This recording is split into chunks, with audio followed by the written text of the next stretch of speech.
So, what's the purpose of a bluff? In poker, is to deceive the opponent by betting or raising with a weak hand, making them fold stronger hands. In negotiation, is to create a false sense of strength or resolve to influence the other party's decision. In sports, to fake an action or move to gain an advantage or deceive the opponent.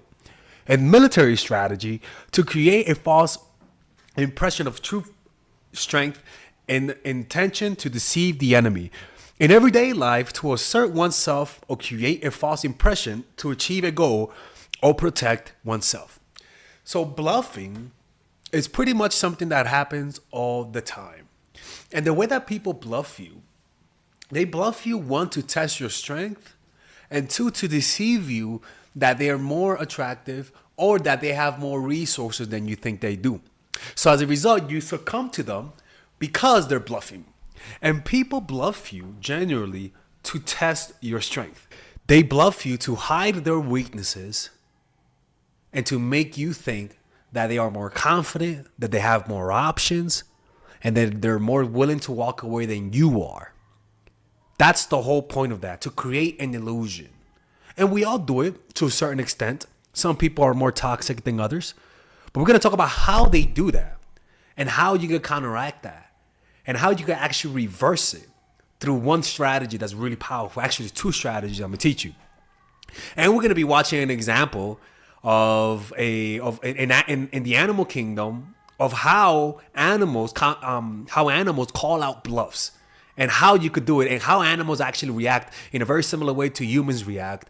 And then towards the end, we're going to be using the book, The 33 Strategies of War, to talk about one strategy, which is called defeating them bite by bite, which is how most people usually manipulate you, how most people usually take away at your self-esteem, and how they use you for self-esteem at your cost. It's going to be really powerful. And the reason why they're testing your strength is because most likely you have sent signs of weakness. They feint at you to see if you will retreat and run. Then they get aggressive and start chasing. It's like an animal, right? It's like a gorilla, right? How they say gorilla charge you to bluff you. Gorilla charge you to intimidate you. But they say that if a gorilla charges you and you don't bluff, and you don't feint, and you don't react to his bluffs, what happens is that you start to see the reality that he's trying to hide. Let me give you guys an example. This is what pretty much people do to you when they assume or when they think you're the one that's putting on a facade. When they sense signs of weakness, this is what people do pretty much. Charged and charged and charged again.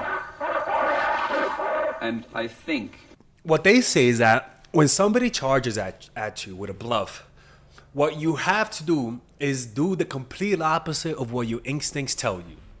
And that's do nothing. Do nothing. And the reason why doing nothing is the strategy is because when somebody's bluffing you, your lack of reaction reflects to them the truth that they're also bluffing, and reflects to them that most likely you're not reacting because maybe there is something behind you. In other words, maybe you believe that you might have something that backs up your confidence. There's a reason why you're not reacting. There's a reason that you're not over pursuing, because most likely you have that type of confidence.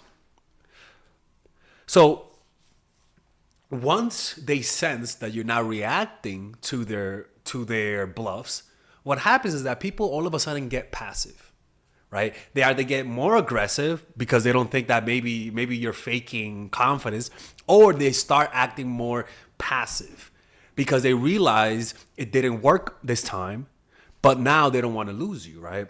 Now, why do they do this? Well, first of all, they use deception as a strategy, right? At its core, bluffing is a form of deception aimed at manipulating the perception of others to the bluffer's benefit.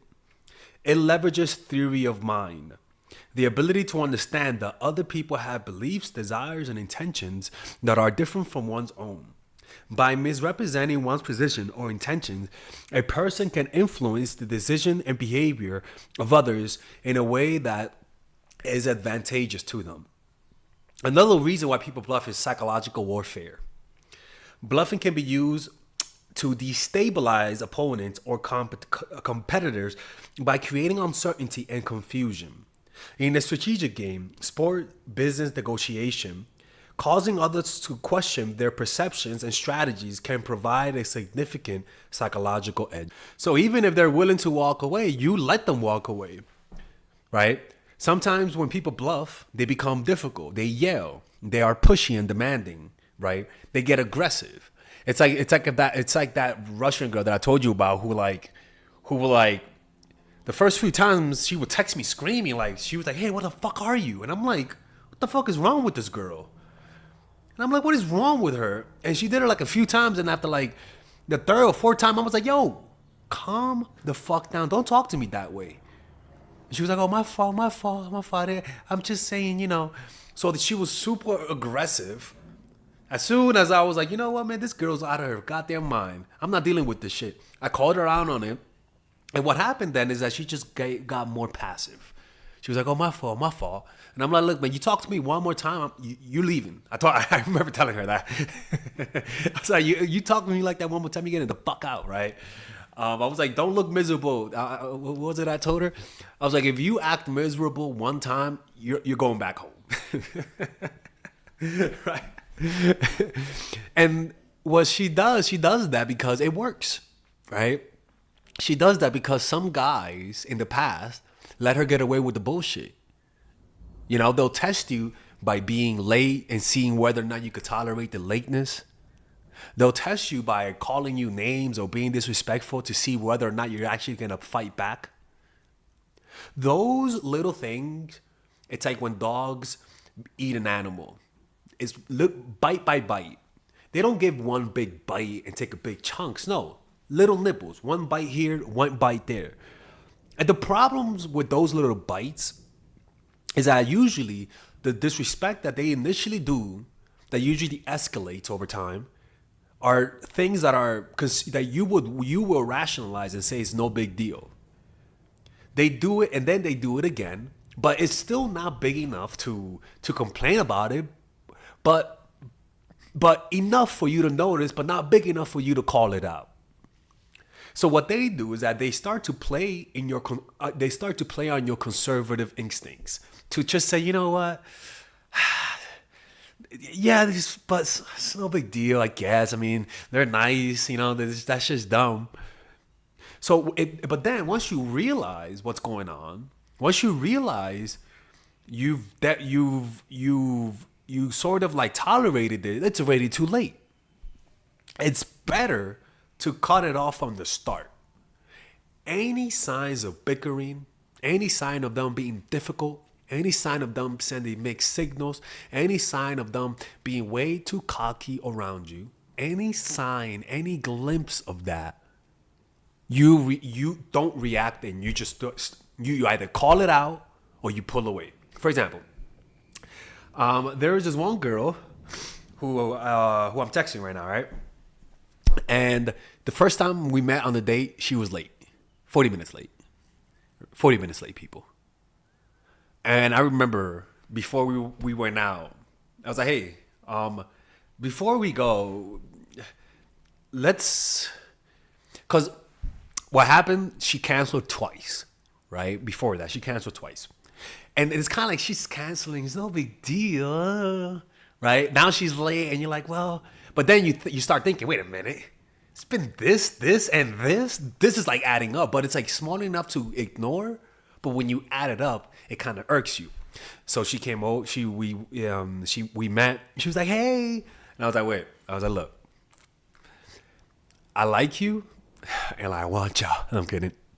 I was like, "Look, I like you, but what are we doing here? Let's find out. I don't think this might work out." And she was like, "Why?" And I was like, "Look, you canceled twice, and now you're 40 minutes late.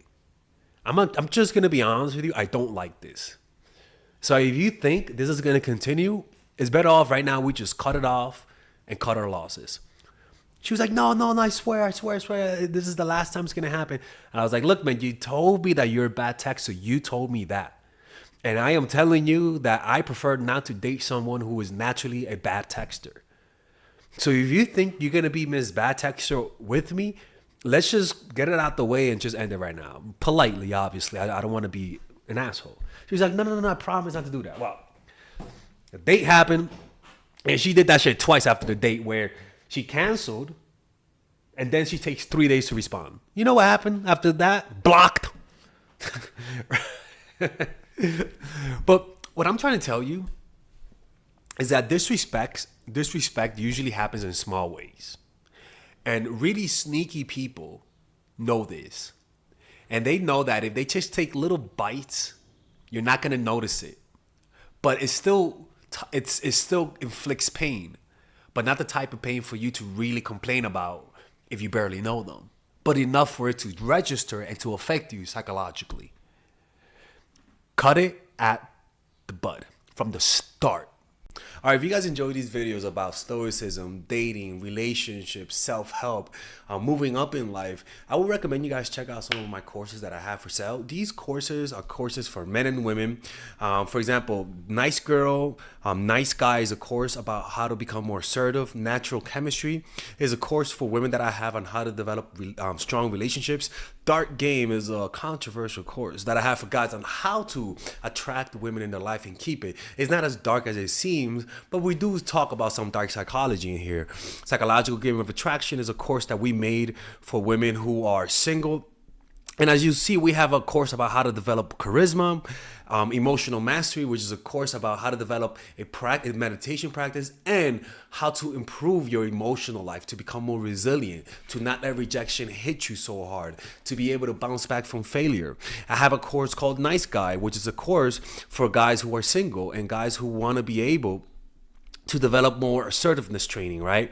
Most of these courses come at $99. And there you could also purchase the bundle where you guys can purchase all of the courses in one go at a discounted rate, right? We have a bundle for women and a bundle for men.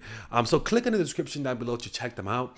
You could browse around and see the courses that you like. And if you don't like them, you guys can ask for a 30-day money back guarantee and I'll give you guys the money back, okay? And in fact, we actually have a new one for women right now we're developing. It's called The Feminine Woman.